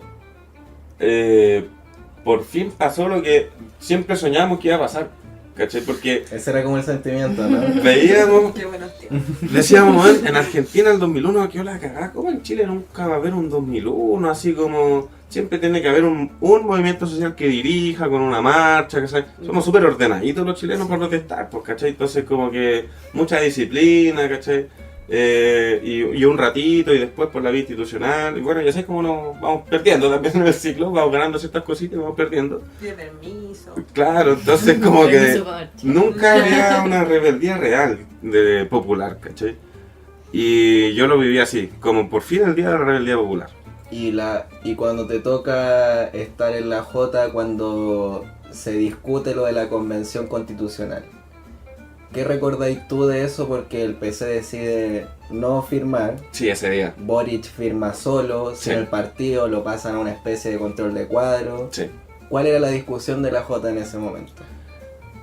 Bueno, nosotros militancia ya, yo era militante de base, entonces era como el último pelo en la cola al que le iba a llegar la información de qué estaba pasando. No estaba en grupos de dirección donde circulara antes la información, entonces yo estaba viendo eso en la tele y decían, no sabemos si es que el Partido Comunista va a firmar, está acá pero está afuera. ¿Cachai? Sí. Esa cuestión está acá pero está afuera. No sé quién estaba, la Carmen Gier, no sé, no me acuerdo, pero o Guillermo Tellier parece. Porque fue convocado y parece que los términos del acuerdo no fueron de su gusto y por lo tanto se fueron, ¿cachai? Y parece que hubo como una tensión de que querían firmar igual, querían a todos los partidos, pero no le habían avisado al partido en su momento, como que llegó tocando la puerta, como, oye, ¿qué estáis haciendo? Ya. Déjame ver qué estáis haciendo, no me gustó tu weá, entonces, Chao. de alguna manera, como que... Chao nomás. Y esa información, claro, eso yo lo vi después, pues, ¿cachai? Yo vi como el partido está o no está. Ya. Y yo pensaba, puta, están todos y estamos quedando abajo, puta, ya, igual es mal. Pero tampoco sabía cuál era el acuerdo, pues, ¿cachai? Sí. Y de repente bajan información de compañeros, hay que estar a la calma, con un comunicado como interno, digamos, tranquilo, ¿cachai? Y ya, bueno, habrá que... Ahí uno como comunista tiene un dicho como, no, el partido sabio sabrá reaccionar nomás, ¿cachai? Sabrá lo que hace, después se verá, porque era un momento muy, muy crítico. Entonces, pero fue una ansiedad de no saber qué estaba pasando en ese momento. Después de eso, recuerdo que la crítica del partido caló, de que era una cooptación por arriba del movimiento para salvar a Piñera de alguna manera, con la anteposición de los acuerdos de seguridad, llamemos, que era la criminalización de la protesta en el fondo, a costa de una nueva constitución. O sea, iba a reprimir la protesta para salvar a Piñera, para sacar una nueva constitución. Y ese era el acuerdo de paz y nueva constitución, democracia, algo más le pusieron. Que era la idea de paz oligárquica que tienen ellos de reprimir los movimientos. Claro. Entonces, esa idea del partido caló harto y como que no sé si se difundió, pero coincidió con muchos sectores. Y en ese sentido fue, bueno, ahí yo dije, bueno, ya se valora la lectura que tuvo el partido en ese momento porque es difícil. Pero claro, después nos sumamos a la convención, porque en realidad lo que le interesaba al partido era la constitución, no era reprimir, no era el acuerdo mismo, sino que era que había un nuevo espacio de disputa, que había que estar ahí, porque si tú no estabas ahí, iba a entrar la oligarquía y podías retroceder, ¿cachai? Sí. O iban a estar los otros sujetos y generar una consolidación de un Estado neoliberal con patitas sociales que 40 años más lo va a cambiar, ¿cachai? Claro. Entonces ahí el partido se la jugó por la lógica del Estado Social y Democrático de Derecho, que fue su principal batalla, y por la participación de los movimientos sociales. Yo creo que esas fueron como las dos principales batallas que tuvo el partido de la convención. Que lo intentó, luchó por eso y todo. Pero como también era un espacio nuevo con nuevos actores, esa cuestión de lista del pueblo, no nos venís cachando. Entonces no sabéis cómo van a reaccionar la política. Tú lo viste por dentro, y desde afuera nosotros lo vimos como, ¿qué va a hacer el partido con esta gente que no conocemos? Claro. ¿Cachai? ¿Qué va a hacer con eso? Que era como una asamblea Juan Gómez Villana. Sí, es que sí, muy sí. Bueno, ahí el Franco delimitó como buen historiador todo el contexto histórico y político, y es una entrada buena para hacerte la pregunta, ¿cómo fue eso para Sí, ti? tú. po? No, random. Yo también la pasé bien, debo admitirlo, la pasé súper bien. Pero random, súper random. Porque tú eres la más joven, Sí. fuiste en el distrito 8 donde tuvieron la primera mayoría, que fue Stingo con 111.000 votos. Sí. Sí. ¿Y tú cómo te tocó eso? No, fue todo muy rápido, extraño, pandémico, todo súper extraño. Sí. Verdad. Yo digo que yo siempre le tiro la talla a mi abuela, como yo en estos 5 o 6 años he votado más que tú en toda tu vida democrática. No hay una comparación, porque esto de salir de la campaña, entrar a la campaña, que soy candidata, que te bajan, que te suben, que... Oh, no, sí, de verdad que fue terrible. De hecho, yo... A propósito de lo que mencionaba el Franco con respecto al acuerdo, yo recuerdo que ese día, bueno, fue una de las movilizaciones más grandes, a mí nunca se me va a olvidar, porque ese día se paran 23 puertos de los 27 de Chile. Y teníamos todo movilizado, o sea, me acuerdo que ese día incluso la ENAP se iba a ir como Sí, a paro, como el sindicato de la ENAP, el nacional, se iba a ir a paro. Entonces, nosotros decíamos, tenemos la cagada, sí, tenemos toda la zorra en este país. Y al otro día cuando despierto, porque ese día andaba con la brigada Gladys Marina, andábamos brigadeando con los chiquillos, y al otro día cuando despierto veo las fotos y digo, ya, ¿qué onda? Si yo no cachando nada. Y al tiempo después, como me invitaron al pleno del comité central, porque yo todavía no era miembro del comité central, entonces los chiquillos me invitaron, y bueno, se explicó como la decisión que toma el partido, etcétera. Y después del tiempo, cuando se empiezan a discutir las propuestas de candidatos, la Javi Reyes, que ahora es alcaldesa de allá de Los Espejos, yo la acompañaba a todos los trabajos que ella hacía territoriales en la comuna, porque ya la tenían ahí como preinstalada para la candidatura a la alcaldía, cuando trabajaba con Guillermo Telier en la diputación. Y un día me subo al auto y la Javi me dice, oye, ¿vos sabés que vaya a ser candidata? Yo tenía 19 años, y yo, ¿qué? Me dijo, sí, es que tuvimos pleno el comité central y te aprobamos, pues así que vaya a ser candidata. El Camilo no me había llamado, nada, ella solo me... Y yo, mirá a la Javi, ya, me dice la hueva, ¿no? Y claro, después, al tiempo después, Camilo y Cristóbal Morales, en ese entonces que era el encargado estudiantil, me lo comunican. Y yo se lo comunico a mi familia, a mi mamá así como, Valentina, eres chica, pero dale, mi mamá motivada y todo. Mi abuela no lo podía creer. Y claro, después cuando ya nos tocan las inscripciones y empezamos a cachar que íbamos disputando los distritos, y Marcos Barraza, oye, siempre molesta al Marco, le digo, tú me pasás la máquina en todos lados. Porque claro, queda Marco en el distrito y a mí me mueven al 8. Y en el 8 significaba acompañar a un compañero del partido. Y dentro de esa disputa que da el Camilo a la interna, habla con Guillermo Telier y le dice como, compañero, la Valentina es nuestra prioridad nacional, usted no tiene que dar la prioridad nacional, sea donde vaya la vale. Ya. Y el compañero Guillermo, sí, pero claro, llegamos allá al Poniente, al regional Poniente, y también había una disputa con el partido porque el partido tenía su candidato y yo venía de otro lado, era la candidata a la Jota, toda la Jota estaba desplegada conmigo, entonces hubieron rosa linterna, como fue súper compleja la campaña en general. ¿Y tú venís con la ficha como de secundaria igual? Sí, pues Ya. esa era la idea, como no, como la dirigente secundaria no va a ser parte del proceso Claro, constituyente. Que como son de- los cabros que prendieron. Claro, sí, esa Ya. era la... Y bueno, habían muchos compañeros del partido que también apoyaban aquello, como...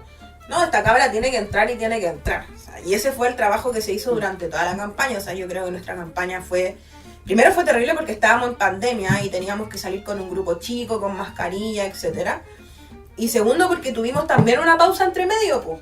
Tuvimos esa como pausa de 2 semanas donde no se pudo hacer campaña. Que esas 2 semanas las descansé, las dormí, porque la campaña de verdad que fue súper intensa, más encima el distrito 8 es enorme, Enorme. es gigante, o sea, te pegaba ahí un pique de Tiltil a Pudahuel, a Maipú, a La Farfana, no sé, de verdad que era los piques en auto que nos pegábamos, y menos mal teníamos un auto a disposición, eran súper largos y eran agotadores porque empezaba a hacer campaña a las 9 de la mañana en feria y terminaba y todos los días con organización a las 8 de la tarde. Ya. Entonces fue una campaña súper larga y aparte de eso me tocó en mi primer año de universidad online. Entonces igual fue así como, fue acuático, fue súper intenso. Y todos los chiquillos, esto después me lo contaron a mí como después del proceso, pero una de las cuestiones era que éramos tantos candidatos, tantas candidatas, que era súper difícil que el partido entrara. Era súper difícil que el partido entrara, sobre todo con 2. Y ahí lo que nos salvó fue la buena votación del Daniel Stingo, porque fuimos la primera lista más votada del distrito, tomando en consideración la votación de él, pero yo fui la segunda más votada del pacto. Entonces estábamos peleándonos ahí con esta cabra de Ucamau, la Doris, ¿puede ser? Claro. Que ahora trabaja en el Televidente, no me acuerdo. Sí. Doris González. Sí, con la Doris González. Estábamos peleándonos, la Doris quedó abajo de mí por 1500 votos y era bien como... y claro, vamos mirando a la lista del pueblo en el proceso de elección, cuando ya los chiquillos habían sacado el pronóstico y ya del 5% nos dábamos vuelta y habíamos entrado. Que todos los chiquillos lloraban, así como, la Vale entró, entramos, decían los chiquillos. Y yo no, hasta que no esté todo escrutado, yo no creo nada. Y en paralelo de eso íbamos viendo cuánta gente entraba a la lista del pueblo y estábamos felices porque se había visto súper reducida a la derecha. Yo creo que en ese momento lo que menos nos importó fue la cantidad de gente en la lista del pueblo, sino que la cantidad de convencionales de derecha que habían entrado en el proceso. que era súper, eran como 35, 36, era Claro. súper poquito. Que eso le permite a Stingo después decir en la tele, ahora nosotros vamos. Sí, Claro. bueno, que Frase que envejeció muy mal. sí. En ese momento estábamos todos arriba de la pelota, Claro. no juzgo. Pero claro, y después cuando nos toca ingresar al proceso, insisto, estábamos todos súper arriba de la pelota porque veníamos con esta luna de miel como de ganamos, los vamos a hacer cagar, como esta soberbia igual un poco amateur, diría yo. Y claro, empezamos a cachar que la lista del pueblo era gente extraña, como yo de verdad, Muy extraño. hay gente bacán que conocí, pero hay gente que era muy rara, que yo decía, bueno, partiendo por el pelado. Partiendo por el Como pelado. partiendo por el Por pelado. el pelado maldito, como le decimos Sí, acá. ay, qué terrible. Partiendo por el pelado. Y terminando con otras personas que hasta el último día dieron jugo. O sea, por ejemplo, tenía a la Elsa Labraña, que es esta señora que el primer día gritaba. Cuando ella para el himno, ¿no? Sí, ella era antivacuna, pero era como radical de izquierda, pero como hippie, no sé, era muy extraña. Y que se juntaba también con un grupo extraño de gente, como es de verdad, y sus asesores también eran todos como muy, no sé, de verdad que era gente rara. Que en ese momento uno convivía con ellos porque estaba ahí todo el día metido en el ex congreso y tenía que almorzar, desayunar, tomar once, dormir con ellos porque no había tiempo para nada. Y por otra parte, tenía gente, por ejemplo, movimientos sociales constituyentes, que era como toda esta gente independiente, entre comillas, pero que tenía formación política, que era más centrado y todo, que hoy día tenía la mitad militando en el Frente Amplio, la otra mitad Sí, po. en otro espacio, y que bueno, durante todo el proceso también fueron súper cercanos al Frente Amplio. Y tenía a los no neutrales, que era como la democracia cristiana del lugar. Benito Baranda. Claro. Sí, Benito Baranda, hoy que nos rayamos con Benito Baranda, me cae muy bien. pero sí, ellos eran como siempre la piedra de tope. Ya. Yo voy a escribir un libro sobre esto, lo juro. Porque hay mucha información que yo creo que hasta el día de hoy la gente no conoce y que son como datos importantes. Por ejemplo, a nosotros nos decían como la ultra, donde estábamos lista el pueblo, nosotros, y ellos como que se tenían un nombre colectivo. Ay, no me puedo acordar ahora, es que mi mente bloqueada, situaciones de estrés. Pero éramos como 55 que estábamos PC, Chile Digno, lista del pueblo y movimientos sociales constituyentes. Era como la izquierda del proceso Claro. constituyente. Y a ellos le decíamos la triada, que era el Frente Amplio, los socialistas independientes no neutrales. Y claro, por este lado tenía ahí pasa de Texas, sí, pero cuático. Y ellos venían a poner como la cuota, o yo me imagino que es lo que ellos pensaban, venían a ponerle como la cuota de realidad, Claro. de centro a los proyectos que presentábamos nosotros en conjunto con los otros colectivos. Y de ser un poco el puente, ¿no? Y ellos eran el puente con la derecha, Claro. efectivamente. Independientes no neutrales particularmente. Mm. Y algunos socialistas, no todos, pero algunos. Eran como el puente con la derecha para ver ciertos proyectos que veíamos nosotros que no estaban pasando, ciertas iniciativas de norma, como ahí se iba negociando. Pero de todas formas fue un proceso, yo diría que bien representativo como de Chile en general. Como tenía ahí de todo un poco, tenía ahí gente loca, gente de los territorios, hay gente que hacía política hace mucho tiempo, gente que no, gente de la universidad. No, fue súper diverso, yo creo que enriquecedor en términos de la diversidad que tenía el proceso. Y también creo yo un proyecto de constitución que si bien tuvimos muy poquito tiempo para redactarlo, para escribirlo, la Jota y el partido hizo un aporte sustancial e importante en lo que quedó en el final. Particularmente lo que fueron las iniciativas populares de norma, por ejemplo la norma de educación, prácticamente la escribió la Jota. O sea, yo estuve hasta las 3 de la mañana como corrigiendo por la Comisión de Derechos Fundamentales y no, esto tiene que quedar y esto no, y esto sí, y esto no. Y habían cosas que yo decía, habían cosas que los socialistas no entendían, pero no entendían no porque no supieran, sino que no entendían, como por ejemplo el acceso universal no lo entendían. ¿Qué significa acceso universal? Y uno ahí explicando con pera y manzana como, esto es el acceso universal, ya, que quede. Como, pero no querían y uno les explicaba, ya, que quede, está bien. Y así lo hicimos con un montón de otras cuestiones. Las normas de infancia las propuso la Jota, la educación, todo lo que fue pensiones también el partido súper inserto en aquello, todo lo que fue salud sexual y reproductiva, derechos reproductivos, aborto también el partido a través de la Bárbara hizo un trabajo pero impresionante. Todo lo que fue la norma, por ejemplo, de identidad de género también lo propuso la Jota en conjunto a la organización. El partido igual ahí estuvo incentivando aquello. Pero no, fue un proceso impresionante, yo creo que para el poquito tiempo que tuvimos y en la medida de lo posible igual, porque el financiamiento que teníamos era nulo. Nuestros compañeros que trabajaban con nosotros tuvieron los primeros 3 meses sin sueldo. Nosotros pagándole el sueldo a ellos después. Le pagaron retroactivamente, pero Claro. estuvieron 3 meses sin sueldo, estaban honorarios. No teníamos casino, teníamos que salir a comer afuera, el espacio era muy chico, que la mascarilla, que la pandemia, que estábamos en la sala. Después que peleando con el Senado para que nos habilitara las salas del Senado porque no caíamos todos en el ala de la Cámara de Diputados. Me acuerdo O que sea, no estaba preparada cuando partió, que no estaban los computadores. No, que no había no- nada. La primera asamblea que nosotros tuvimos fue en el Salón de Honor, sin nada en las sillas y votando a mano alzada. Así, no, así fue muy, Ah. no, todo completamente chacreado. Oye, vale, y para aprovechar que estáis acá, ¿cuál es tu diagnóstico de la derrota de ese proceso constituyente? ¿Por qué perdimos? Yo creo que hay varios factores. Primero, lo que tiene que ver con ser... somos poco autocríticos. Partiendo por aquello, yo creo que nos costó entender que teníamos que unirnos para poder presentar un proyecto, que yo no digo que sea un proyecto malo, pero el proceso de la construcción fue muy complejo. Y teníamos a la prensa encima, y esto no es contra los periodistas, porque los periodistas hacían su pega y nos mostraban cómo hoy mandé esta pauta, mira la pauta que publicaron. Ellos mismos nos mostraban cómo los grandes medios manipulaban las pautas y instalaban absolutamente lo que ellos querían instalar del proceso. Pero tampoco fuimos cuidadosos en lo que transmitíamos, en lo que mostrábamos, en lo que hacíamos. Fue todo, insisto, estábamos muy arriba de la pelota, muy demasiado arriba de la pelota. Y una de las cuestiones que tiene Chile, que es un país súper republicano, súper cuidadoso de su cultura democrática, o por lo menos de la vuelta a la democracia ha sido así, súper cuidadoso de las instituciones.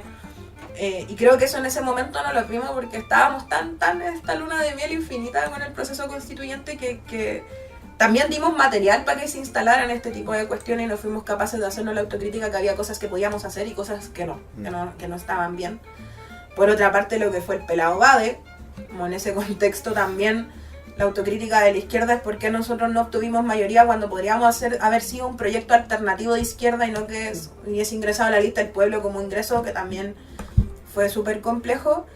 Pero también toda la fuerza que ocupan los poderes fácticos en este país para que el proceso no prospere. Y yo creo que ese fue uno de los errores fundamentales, y aquí te hablo a ti, Giorgio Jackson, porque una de las cuestiones que nosotros conversamos, bueno, cuando Gabriel Boric asume la presidencia y nombra al Giorgio Laseguegov, nosotros como Chile Digno, colectivo Chile Digno, así en el Frente Amplio, porque tuvieron reuniones con todos los colectivos, le dijimos a Giorgio, aquí hay que intervenir en propaganda, en comunicaciones, en todo lo que es digital, periodistas, etcétera, porque lo que tenemos encima es una maquinaria que efectivamente lo que está haciendo es desprestigiar el proceso constituyente, y aquí el gobierno es el que tiene que salir a defenderlo si es que el gobierno quiere cumplir su programa de gobierno.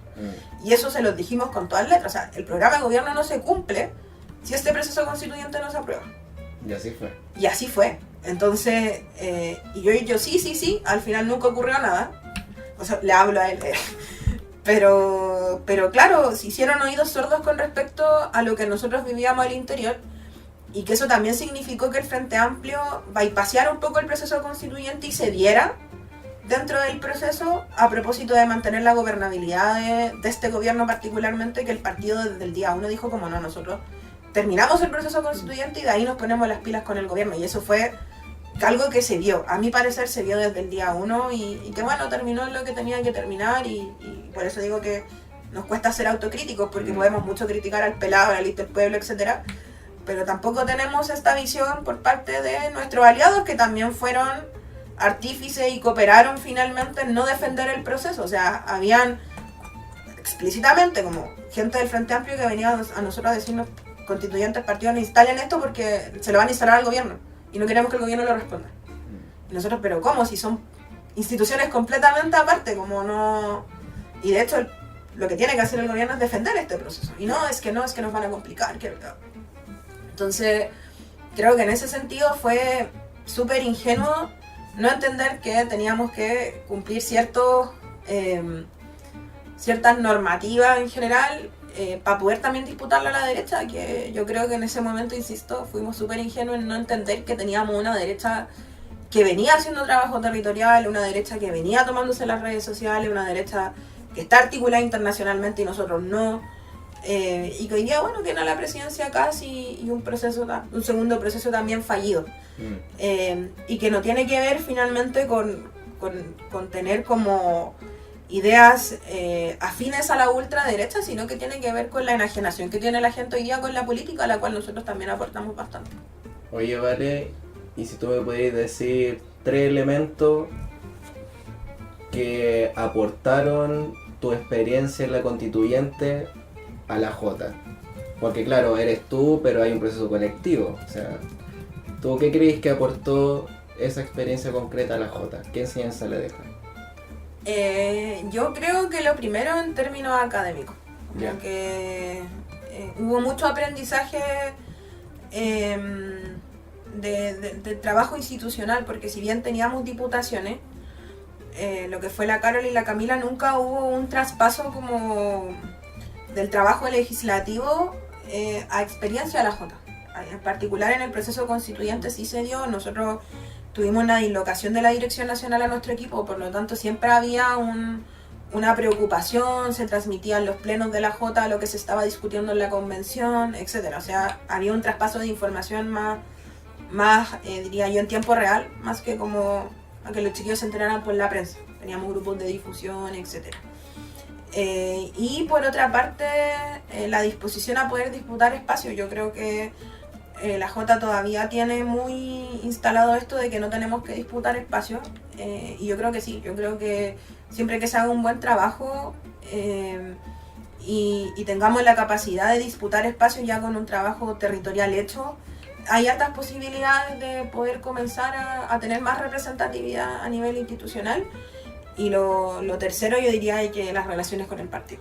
Ya. Como a la Jota le cuesta mucho pelear cupos, mucho con el partido. Nos pasó en esta elección. De hecho, yo iba a ser candidata y bueno, el partido le da el cupo al Gustavo. Íbamos a hacer campaña con el Gustavo, yo iba segunda al Gustavo y ahí se metió de nuevo el Marco Barras. Simplemente Marco Barras, te quiero mucho, Marco. Pero claro, a la Jota le cuesta mucho disputar cupo, y yo creo que tiene que ver también con cierta política del partido, como de no darle espacio a la Jota. Y no digo que es porque es la Jota, sino porque no ven capacidad política en la Jota para disputar espacio. Y también ciertas, yo creo que definiciones que son un poquito más contrarias. Quizás en la Jota hay mucha más, yo creo que diferencias con el partido en ciertas temáticas, por lo tanto eso también nos genera cierta distancia. Pero yo creo que para el próximo periodo de elecciones la Jota va a tener que saber tener un plan electoral que le permita disputar mucho más grande. Y creo que eso también se aprendió de la convención. Sí. Oye, ya estamos terminando y cerrando este capítulo que estuvo súper entretenido. Y vamos a hacer nuestra pregunta de rigor, nuestra última pregunta de rigor, que ya es una tendencia, claro, de los capítulos, que es preguntar sobre la coyuntura. Y ahí, aprovechando a ti, Franco, que tú que estudias historia, tú veis que todo este proceso de lucha, y esta pregunta es para las dos, pero parte Franco, tú veis que todo este proceso de lucha, que yo lo pongo desde el 2001, y que quizás se cierra con la segunda convención y empieza otro periodo, tú ahí veis que la cultura política de la Jota sufrió transformaciones, cómo evaluáis eso y cómo esto se proyecta para un futuro donde queda, por ejemplo, una figura para usted instalada como es Janet Jara, con una votación histórica. ¿Qué se viene para usted en ese sentido? Yo creo que, bueno, la Jota lo hace. En el último congreso evaluó un poquito más en detalle como ese periodo, de hecho. Y sobre todo el congreso como en pandemia que hicimos, pero como fue en pandemia no tuvo tanto desarrollo y por eso como que pateamos un poquito la cosa. Pero al menos se ve que sí, la Jota ha tenido transformación en su cultura política porque ha pasado de ser un agente dinamizador o movilizador a ser un actor político importante, digamos, en el desarrollo tanto del espacio social como del espacio político institucional. Entonces, hay una Jota mucho más valiente en disputar espacios de poder y también en plantar cara tanto a jóvenes como a viejos, digamos. Sí, yo creo que hay un elemento de la cultura política de la Jota que todavía falta por resolver, que yo creo que es lo que estamos resolviendo ahora, que es cuál es la dinámica entre la disputa institucional y el trabajo de base territorial o sindical o estudiantil, digamos, por ejemplo. ¿Por qué lo digo? Porque sabemos que hay que disputar el poder y los espacios de poder, pero no sabemos qué tipo de poder queremos construir. No hay una discusión conceptual, por ejemplo, sobre lo que es el poder popular o sobre lo que es el poder local. No se habla tanto de qué entendemos por poder, sino que solamente se entiende como la toma de decisiones políticas. Y por tanto no hay un proyecto de poder todavía sustantivo, pero yo creo que está como avanzando para allá. Y yo evalúo que igual la cultura política de la Jota en ese sentido se ha modificado, particularmente porque ya no son los cabros como rebeldes que solo salen a la calle. ¿Cachai? Son cabros que en su momento también generaron la propuesta de un nuevo tipo de educación, ¿cachai? Impensado. Son cabros que han pensado la propuesta de una nueva educación sexual, por ejemplo, o incluso cabros que están pensando, yo creo que hoy en día ya como que se está empezando a ver como más discusiones sobre el tema de qué entender el deporte en los barrios, por ejemplo, ¿cachai? La gente en territorio está como en ese rollo también. Entonces, es una Jota mucho más propositiva, programáticamente, y que ahora está en la capacidad de reinventarse cuando tiene que empezar a ver los otros espacios de constitución de lo juvenil, digamos, más allá de lo estudiantil, ¿cachai? Hay cabros que están preocupados por el tema sindical, por ejemplo, cómo eso afecta al tema de la juventud y trabajo. Entonces están como en ese rollo. Yo lo veo en ese sentido, que sí hay modificaciones, pero ¿cuál es el límite actual de la coyuntura? Yo creo que es ese. Como no hay una Jota que todavía esté cuestionándose el concepto de poder propiamente tal. Lo disputa porque sabe que es importante, porque lo vivimos en la experiencia, subimos que era importante, pero no sabemos cuál es el tipo de poder que queremos construir. Sí. ¿Y tú, Ale?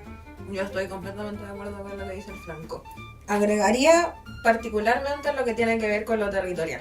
El congreso anterior que vivimos en pandemia, la tesis era disputar el movimiento social para darle un golpe clave al neoliberalismo y hoy día es reconstruir. Yo creo que es propio también del contexto que estamos viviendo. O sea, ya no solamente... En ese momento podíamos disputar porque había movimiento social, hoy día toca reconstruir un movimiento social. Y creo que en ese sentido, particularmente esta nueva dirección ha sabido entender que esa disputa está en los territorios. No solamente... Y no habla la universidad como un territorio en sí mismo, sino que habla los territorios en las poblaciones, en los clubes deportivos, en las organizaciones sociales, porque efectivamente yo creo que estos últimos 20 años nos hemos dedicado precisamente a levantar federación, a disputar movimiento estudiantil, pero hoy día no existe movimiento estudiantil, entonces y no existe ningún otro tipo de movimiento, por lo tanto ahí la responsabilidad que tiene la Jota no solamente volver a levantar un movimiento estudiantil que pueda presentar demanda y también generar resistencia a lo que se viene de ahora en adelante, sino que también sea capaz de insertarse en los territorios y poder comenzar a disputar las conciencias desde aquello. Yo siempre le digo a los cabros de allá de mi regional, yo agradezco que estas elecciones hayan ocurrido porque finalmente existe la conciencia y nos pegamos la cachada de que efectivamente nunca podemos abandonar los territorios, nunca, jamás. Y la disputa estudiantil nos obligó en algún momento a abandonarlos. Y creo que retomarlo, recobrarlo, va a ser una de las estrategias más importantes que va a tener la Jota para este nuevo proceso, y no solamente para la Jota, sino que también para el partido. El partido es un partido que ha ido envejeciendo, es un partido que en términos de edad está súper complejo. Yo siempre lo tiro como talla, pero es súper serio. Todos los días se nos muere un compañero. Todos los días se nos muere una compañera, y es porque este partido no sabía hacer recambio y tiene un vacío histórico importante en términos de militancia, pero que tiene que formar a estas nuevas generaciones, y estas nuevas generaciones también tienen que vivir lo que significa también enfrentarse a un fascismo que es mucho más duro, que es mucho más complejo, que está ganando espacio y territorio, como que pareciese que fuese lo normal hoy día, o que fuese revolucionario ser fascista. Es súper complejo, sobre todo para quienes crecimos en movilizaciones donde nosotros éramos los revolucionarios. Y bueno, es una Jota que tiene que comenzar a convivir también con discursos y personas que son mucho más complejos. O sea, me pasa con cabros que tengo nuevos militando hace 2-3 meses, que tienen 16 años, 15 años, que es como el promedio de la Jota hoy día, entre los 16 y los 18, son bien chiquitos todos. Que día a día se tienen que enfrentar a esos espacios y que creen que la normalidad es, por ejemplo, un discurso violento contra las disidencias, el discurso woke, como que se empiezan a cuestionar esas cosas porque lo viven, como este conservadurismo que está viviendo la juventud, lo viven en su día a día. Entonces estamos ahí como constantemente dándole herramientas a los chiquillos para que entiendan y no se convenzan tampoco de que esto es lo correcto. El otro día me escribió un compañero del Bosque y me decía, vale, ¿sabes qué? Me escribió un compañero de curso que las Jota eran extremistas. Y yo lo miré así como, ok, que dile que esté bien, que se porte bien, no sé. Pero fue súper complejo escucharlo como... Porque antes, comunistas, pero hoy día somos extremistas, pues. Entonces es súper complejo como abordar un discurso del cual yo creo que por lo menos yo en lo personal no estoy acostumbrada. Siempre venía de la derecha, hoy día viene de todos lados. Entonces, y lo que significa también el rol que va a cumplir la Jota contra el narcotráfico, que creo que es una de las cuestiones que hemos conversado bastante, por lo menos en mi regional, y que ha significado que el narcotráfico nos vandalice nuestros espacios de memoria, porque estamos combatiendo el narcotráfico en las poblaciones. Entonces, creo que también ahí hay una lección que tenemos que comenzar a mirar, a aprender, tomando en consideración de que estamos en una sociedad completamente distinta a la que teníamos antes de la pandemia. La pandemia hizo muchas cosas y entre esas fue aislarnos, provocar violencia, y creo que hoy día quienes no estamos acostumbrados vamos a tener que enfrentarnos a aquello, y quienes están acostumbrados van a tener que desacostumbrarse. Y ahí la Jota cumple un rol fundamental en la formación política personal, pero también de los valores de la sociedad. Creo que no nos podemos perder en aquello. O sea, sí, la educación parte por la familia, pero la Jota también es una herramienta para poder encaminarse en el caso de que esos valores no existiesen en tu familia. Yo creo que eso es súper importante, sobre todo cuando tenéis cabros que no sé, que crecieron con familias fachas y se dan cuenta que quieren militar en la Jota porque no van con esos valores familiares. Y encuentran en la Jota una herramienta también para poder, como dije yo al principio, organizar la rabia, organizar el descontento, organizar lo que uno ve que está mal y que nadie dice que está mal. Quizás no es muy distinta a la tesis en ese sentido, pero sí se vienen tiempos complejos y difíciles.